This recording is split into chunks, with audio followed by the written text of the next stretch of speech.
Encontros com o Futuro. Hoje com uma convidada muitíssimo especial, Fabiana Araújo, gerente de marketing da Barilla Brasil e membro do board de Diversidade e Inclusão Global.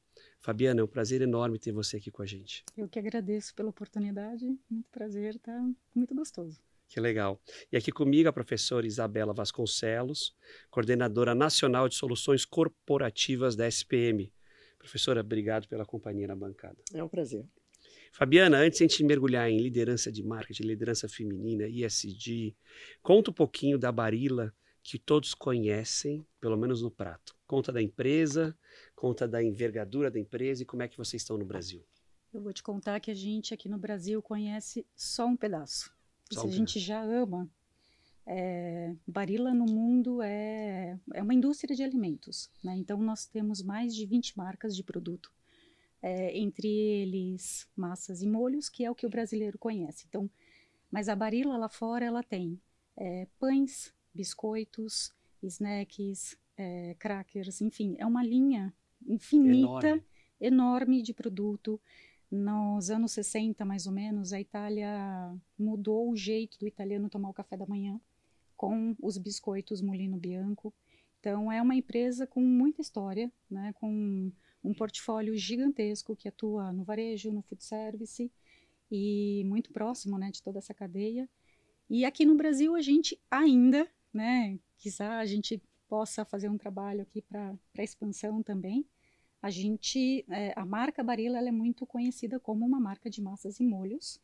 E é isso, assim, acho que tem muita história. A gente começou há muito tempo já, né? A gente está há 26 anos no Brasil. Que legal. Mas sempre crescendo e fortalecendo a marca. E Fabiana, com 32 milhões de descendentes, e todos, daí não são só os 32, com 220 amantes da culinária italiana, não é difícil. Não. Precisa fazer algum esforço de marketing para a Barilla vender ou sai tranquilo? Não, olha, a marca ela é muito forte no Brasil, né? Então é uma marca reconhecida no Brasil inteiro.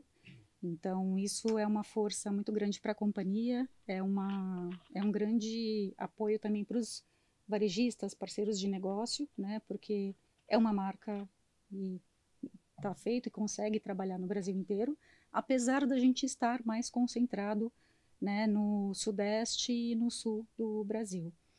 Mas o nosso desafio, né, assim, não é com relação à marca. A marca, estava até comentando, né, nós tivemos uma pesquisa em 2022. Barilla ela identificou nessa pesquisa de brand tracking brand health tracking, como a marca de maior conhecimento espontâneo, né? Não fala uma marca de massa. Poxa, Barilla, que legal, que importante. Barilla. Demais, demais.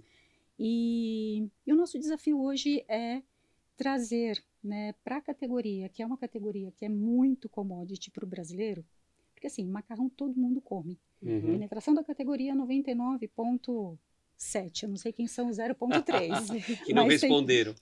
Pode ser, não abriu a porta, não abriu a porta. Mas todo mundo come, fácil, é versátil, é um custo acessível, mas acaba sendo uma categoria pouco conhecida nos seus detalhes ou nas suas características. Eu estou há 12 anos na Barilla e quando você começa a falar, né, de massa, o italiano é apaixonado por massa.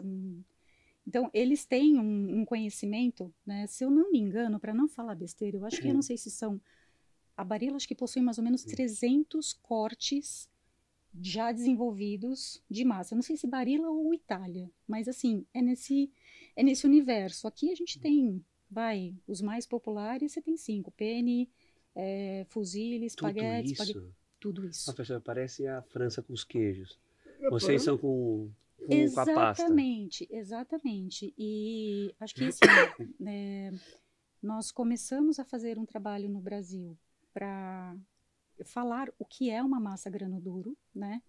E a gente vem conseguindo, né, um conhecimento maior da categoria de lá para cá, então isso vai fazer já uns 10 anos, mais ou menos.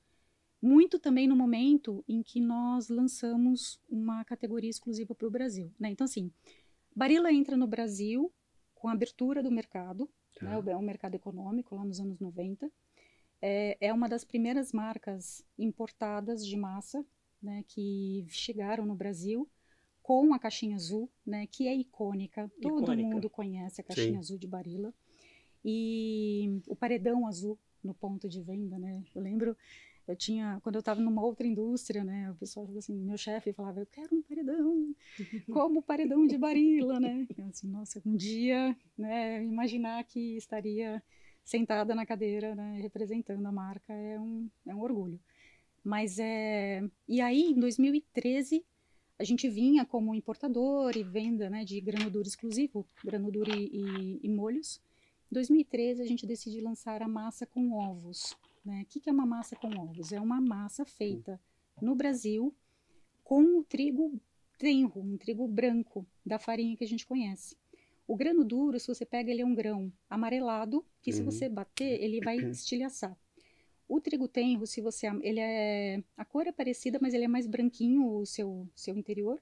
Se você bater, ele vai amassar, porque ele, por característica, ele é branco e mais molinho, né? Só que uns 96, 95% da categoria hoje, no Brasil, de massas vendidas no Brasil, é feita com esse trigo, com várias diferenças. Umas têm ovos, outras sem ovos, outras não têm, né, ovo, mas tem uma qualidade inferior de farinha, mas é tudo trigo tenro. O grano duro mesmo não se produz aqui. E aí o pessoal na gôndola, né, os nossos consumidores chegavam e viam a caixinha azul e sabiam, qual é o macarrão que eu vou comprar? Barilla. Por quê? Porque é importada, porque é italiana. Né? Isso tá, né, diferencial. Né? E aí a gente começou a trazer uma história de, ok, somos italianos, né, é importada, continua sendo importada até hoje, é a massa que o italiano consome aqui no Brasil, porém é feita com um trigo que vai te dar uma massa mais al dente, com um nível de proteína que vai deixar a massa firme, não vai deixar ela grudenta, o unidos venceremos, que a gente brinca, né? Então a gente começou a explicar tudo isso, tivemos uma campanha Masters of Pasta, que foi com o Roger Federer, o nosso grande... Poxa, que... Foi demais, uma foi campanha muito mundial. Legal. Uma campanha mundial. Isso também, a Barilla passou a fazer campanhas mundiais, então em todos os pontos que você tiver de Barilla no mundo, você vai ver a mesma comunicação. Obviamente que tem, né, o que a gente fala aqui no Brasil, a tropicalização, de falar a língua, inclusive sobre receitas. Mas o nosso papel é educar o consumidor, seja com relação à categoria grano duro, que continua sendo um desafio, nós aumentamos o conhecimento, mas continua sendo um desafio. Eu brinco que se a gente fosse olhar, né, para a categoria, daria para a gente criar sommeliers de massa. Como você falou dos franceses com o queijo, a gente teve um movimento no Brasil de azeites, né, com o percentual de acidez, do chocolate, também com o percentual do cacau, café. Isso. E se a gente for para massas, dá para a gente fazer uma coisa muito parecida, porque o consumidor, ele chega na gôndola, ele... assim, decisão de compra, conhecimento de marca e preço, né? Então a gente está realmente educando o consumidor sobre grano duro, que é e tem dado certo, a gente está feliz até agora, sempre educando no cozimento, no que então a gente acredita que estamos num caminho certo. Nós também acreditamos, porque ela é muito admirada, né? E vocês têm um diferencial, porque a massa tem que ser italiana, né? Exatamente. Mesmo essa massa com ovos que é produzida aqui, nós não temos uma fábrica, nós fazemos em co-packer, mas a receita é nossa. Acho que o pessoal nunca viu tanto italiano na fábrica desenvolvendo formulação, e é isso, né? O know-how italiano, a gente educa também, né? Quando a gente tem esses desenvolvimentos, a gente transmite know-how também para o mercado brasileiro, e é isso, né? Acho que a Barilla entende que massa não é commodity, para a gente é um item de valor. Então, você tocou num ponto que você fez uma comparação aqui com café, com chocolate, e a gente tem visto um movimento grande dentro dessas indústrias de uma forte segmentação e um caminho para transformar o produto em premium. Sim. Isso também está acontecendo na Barilla, eu estou vendo que vocês estão... E eles começaram de trás para frente, né? Eles já chegaram como premium. Nós já chegamos como premium. o que o nosso trabalho é justamente se tornar um premium acessível. Sim, Certo. verdade. Por quê? Quando você pensa, né, de novo, como é uma categoria vista como commodity, preço acaba sendo o ponto de disputa, né? A gente, hoje, o racional de compra de um consumidor quando vai fazer uma massa bolonhesa, né? Ele entra no supermercado, ele pensa primeiro, qual carne eu vou comprar, qual molho eu vou comprar e, por último, qual massa que cabe no bolso que eu vou comprar. Sim. Né? Então, o que a gente escuta muito, nossa, a Barilla é cara, a Barilla é cara. Mas tem uma questão toda de importação, mas, ao mesmo tempo, se você for pensar, uma massa de Barilla, trigo grano duro, que é a nossa premium, né? A Barilla é premium mesmo em todos os segmentos, ela tem posicionamento premium. Ela tem, uns R$14, mais um vidro de molho que é 400, você chega aí numa refeição para 5 pessoas de R$35, né? Então, e não acho que vocês são consumidores, eu acredito que quem está ouvindo também sabe disso. Claro. Quando faz a massa, ninguém erra com Barilla. Né? Sim. Assim, o ponto vai ficar muito certo, ela não vai grudar, mesmo se você esquecer a massa, a gente deixar passar, a gente recomenda, né? Olha o tempo da caixinha. A gente, nessa campanha do Masters of Pasta, a gente educou o consumidor também com relação a vários pontos, mas 5 ficaram bem fortes, assim, né? Então olha o tempo do cozimento, da caixinha, não precisa colocar óleo na água, tira 2 minutos antes, finaliza a massa no molho, então fica aí uma dica para ela ficar, porque aí quando você faz esse movimento, ela não é uma massa que libera amido na água, claro. Né? Porque ela tem uma rama muito forte. E com isso, você tem uma massa soltinha. Mas quando você coloca ela 2 minutinhos antes do tempo do cozimento, são 10, põe 8, cozinha 8, tira 2, finaliza na frigideira, e aí ela vai ficar aquela cremosidade, né? E aí você faz a montagem do prato. E não lava a massa, ao menos que, sei lá, vai fazer uma salada e tal.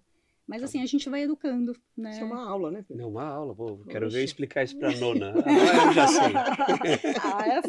É fácil. Mas a Barilla tem um posicionamento premium e o nosso trabalho hoje é mostrar para o consumidor, né, que vale a pena pagar mais e porque é um premium acessível, né?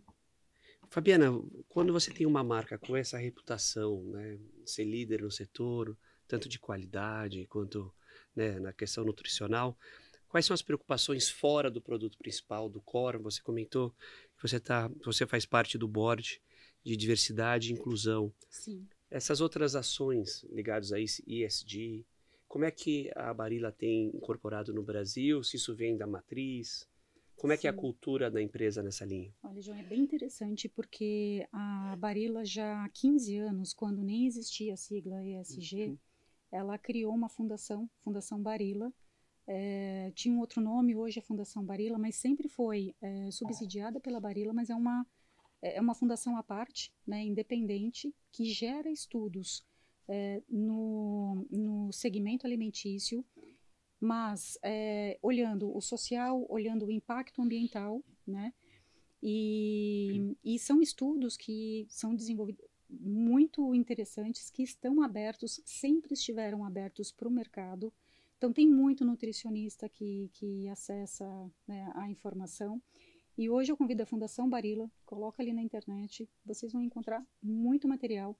O mais conhecido que a gente divulgava aqui é da dupla pirâmide, que de um lado você tem uma pirâmide alimentar e do outro lado você tem uma mesma, só que invertida. Então, o resumo seguindo uma dieta equilibrada, ao mesmo tempo você impacta menos no planeta, né? Porque você faz ali a contagem de emissão de gás, consumo do solo, água e tudo mais. E aí, por exemplo, no topo você tem as carnes. Do outro lado, como ela está invertida, você tem um maior impacto ambiental. Na base da nutricional, você tem os vegetais, legumes, frutas, que do outro lado tem um menor impacto. Então, isso sempre foi, esse foi por muitos anos um dos pontos mais discutidos pela Barilla. Hoje, essa pirâmide, ela já está até regionalizada. E então você tem uma pirâmide para cada continente. Então você tem chefes locais desenvolvendo receitas com ingredientes locais para mostrar, para sugerir para o consumidor formas diferentes de consumo, de uma dieta equilibrada e que automaticamente impactam menos no planeta. Então isso sempre foi um discurso, né? E além disso, né, tem os costumeiros retrabalhos, né, de redução de sódio, gordura e tudo mais. Aqui, o que eu posso trazer de alguns exemplos, né, que são também mais emblemáticos. Globalmente, a Barilla sempre foi a caixinha azul com aquela janelinha de plástico. Isso. Né? Faz acho que uns 2 anos mais ou menos, nós fizemos uma retirada, não ainda 100%, ela está gradual, mas foi quase 90% no mundo. Retirou, né, a janelinha de plástico. Por quê?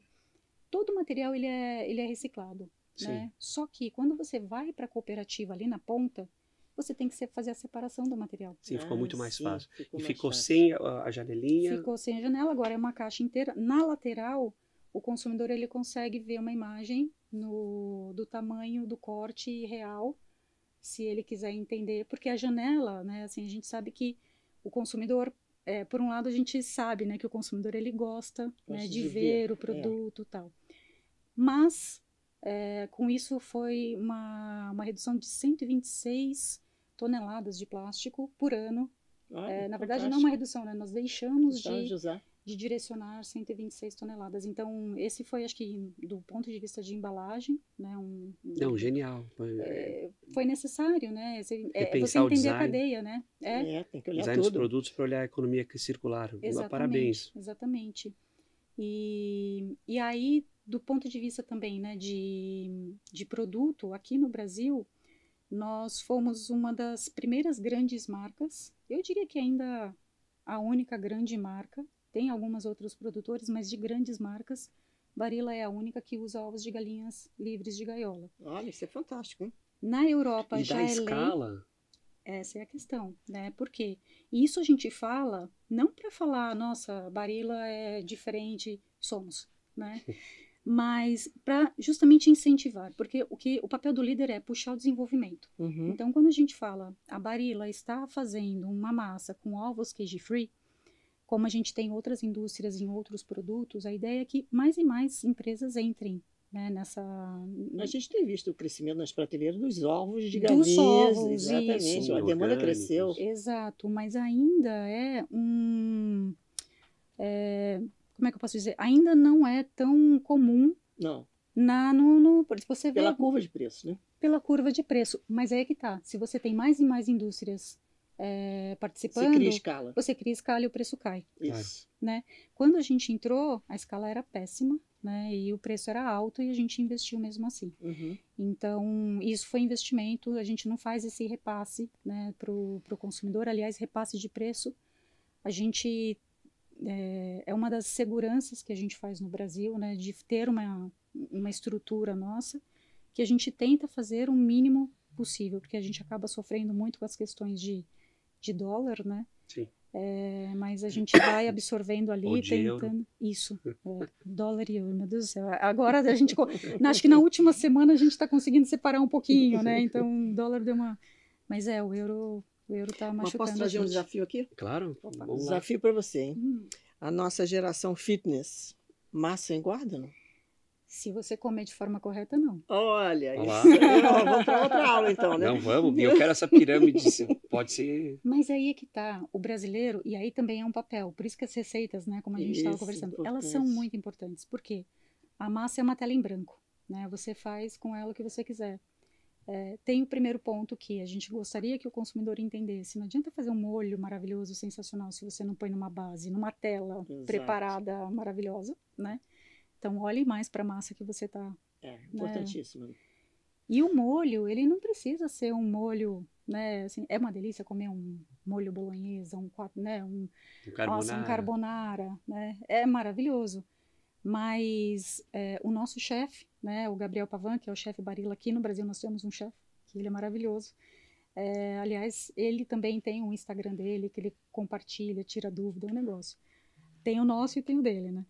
E a ideia é levar receitas com ingredientes do dia a dia, Aham. com legumes. Então, você tem uma massa com um tomatinho cereja, um basílico e um azeite, está resolvido. Você pode ter a gente, essa semana, inclusive, ele fez uma massa gluten-free, né? Era um espaguete gluten-free com creme de espinafre e gorgonzola. Nossa, É um chegamos ao estado da espetáculo. arte, né?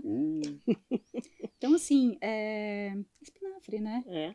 É. Então, você não precisa de muitos ingredientes, é o que ele sempre fala, você precisa de ingredientes de qualidade para Exato. ter um sabor. Mas a ideia é mostrar que você vai além do quatro queijos, do bolonhesa, né? Então, Perfeito. você pode usar criatividade para tudo. Totalmente Assim. compatível.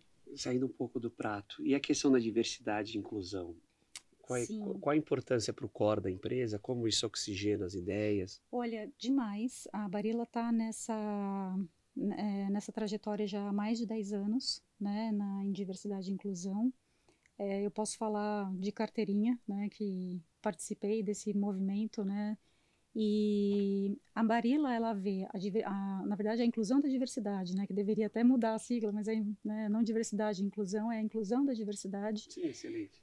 Não somente quando você pensa no âmbito de pessoas, né, porque, assim, claro, quando você tem um ambiente seguro, que as pessoas se sentem confortáveis para emitir uma opinião, né, para serem elas mesmas, o que você faz é aumentar o debate, um debate saudável. Sim, promove inovação. Você promove inovação, você promove pontos de vistas diferentes, ideias diferentes e soluções diferentes, né? Então, isso é o primeiro, né? E, obviamente, para a pessoa se sentir assim, tem todas as questões, né? Das siglas que a gente, né? Então, gênero, igualdade de gênero, LGBTQIA+, acessibilidade, enfim, raça, gênero, religião, né? Então, é muito incrível ver que ao redor do mundo nós temos 17 grupos de empregados, né, de colaboradores, que reuniram, né, entre si para fazer esses grupos de discussão e inclusão. E então, em cada região, você tem uma questão maior, né? Então, se você vai mais ali para a Ásia, você tem uma questão mais de religião, né? Porque se você pega a Barilla em Singapura, você tem, se eu não me engano, é quase que um feriado religioso, assim, por semana. Então, como é que você administra isso no seu dia de trabalho, né? Se você é um gestor de uma equipe que tem essa variedade. E se encontra, né? Porque a pessoa tem essa liberdade, né? Ela tem esse direito. E isso em outras questões também, raciais, enfim. É bem interessante, é bem interessante. E a gente leva essa inclusão, esse conceito de inclusão para a comunicação, né? Para os pratos que a gente desenvolve, né? Então, e também a gente quer a inclusão das pessoas na mesa, consumindo de forma unida, sabe aquela congregação mesmo em volta da mesa? Essa ideia de ter produtos que são bem diversos, também um portfólio diverso, que vá que abrace todo mundo, né? Faz parte da família, né? Faz Sim. parte da família. Fabiana, eu acho que você tem descendência italiana, fala com tanta paixão da marca. Mas tenho, Tem, viu? assim como quase todos. Tenho. O meu nome é Fabiana Galindo Araújo, mas que aí você vai perdendo, né? Mas o meu bisavô, ele era italiano. Então. Fabiana, conta um pouco pra gente, como última pergunta, como é que foi sua jornada para chegar nessa posição, como liderança feminina, para cuidar de uma marca tão famosa e tão importante no país? E o que você diria para a jovem ainda na faculdade, para a Fabiana, há um pouco tempo atrás, na faculdade? O que você diria para ela? Mais de quase 20 e poucos anos de carreira já. Assim, eu acho que todo desenvolvimento profissional que eu tive só foi me abrindo portas, né? E eu comecei no marketing, né? Eu fiz administração de empresas e no último ano teve ali a especialização, eu me encantei, né, com uma aula, bastou uma aula, e eu me encantei e fui para o universo, comecei no segmento farmacêutico, fiquei uns 5 anos, mas era sempre com muita barreira, né, legal e... Né, Eu trabalhava com os produtos OTC, uma hora você podia, outra hora você não podia, era bem complicado. E aí eu fui para o segmento alimentício, e aí fiquei numa empresa, todas elas multinacionais, trabalhando com uma empresa japonesa, né, que era aqui pertinho, inclusive. E aí eu me especializei também, porque como eu tinha feito administração, eu sentia muito falta do marketing, sem querer fazer, né, puxar a sardinha, né, mas eu fiz a pós aqui na SPM, aqui embaixo, de casa, aqui da Joaquim Távora, e daí, assim, eu fui realmente me apaixonando, conhecendo culturas. Então, o meu processo, essa era uma empresa japonesa, não era uma empresa fácil para se trabalhar, né? Culturalmente falando, né? Então, quando eu pude viajar algumas vezes para o Japão, então era bem, né, diferente, assim, Singapura, Malásia, você olhava assim, você pode andar com o ombro descoberto, não pode, né? Eu sempre tive medo de fazer tatuagens gigantes, porque eu falei assim, eu vou para algum lugar, né? Mas o mundo foi mudando, né? Com tudo isso. Depois eu fui para uma empresa de alimentos americana, fiquei um tempo menor, mas em molhos. Então eu vim de temperos, molhos, e depois eu fui para... Acho que foi o casamento normal, a jornada normal foi um aprendizado, de chegar na Barilla. E eu vejo que em todos os lugares que se passa, a gente, como mulher, acho que a gente tem sempre 1000 histórias para contar, né? Histórias que às vezes na hora você não percebe, né? Que não deveria ser adequado, outras que são muito óbvias, mas você talvez não tenha ali na hora uma força, né? A força que eu digo é um apoio, né? Para que você consiga falar, putz, isso não tá legal, né? E na Barilla, juro, assim, não é de novo querer falar, mas eu nunca senti isso. E mesmo quando alguma coisa estranha acontecia, sempre houve a possibilidade de conversar e discutir e tudo mais. Importante. Então, hoje, eu sempre, né, tenho a liberdade, né, de falar com os pares também. Se acontece alguma coisa, eu falo assim, olha, não tá legal, tal, e a gente nunca tem um diploma de formado. Acho que assim, a gente está sempre em constante evolução, como pessoa, como empresa também, quando fala em diversidade. Então, mas é um desafio. Acho que a gente já conquistou muita coisa, né? Eu espero que a minha filha, que tem 15, vai fazer 15 agora, dia 7 de outubro, consiga... Certamente ela vai conseguir muito mais liberdade, olhares, né? Enfim, menos estereótipos. O bom da vida é isso, né? Que você está sempre aprimorando, né? Exatamente. Então a gente vai deixando aí também uma bagagem que ela vai pegando e vai deixando para a próxima geração, e assim, e a gente sabe que todos nós, né, independente de gênero, raça, cor, religião, credo, a gente está sempre tem que estar unido. E o conselho, um conselho para a Fabiana da Monte Alegre, na PUC? Olha, o que eu diria é tenha menos medo, talvez, de arriscar. Porque eu acho que quando a gente arrisca, a gente pode errar. Isso. Mas quando você está novo, você erra mais, não tem problema. Tá na conta. Tá na conta. Então não erra, não tem problema não. Faz parte faz parte do trajeto. Né? Pode errar mais, tenha menos medo. Também só erra quem tenta, né? Exato. É isso aí. Nota 10, parabéns, obrigado. Obrigada, imagina.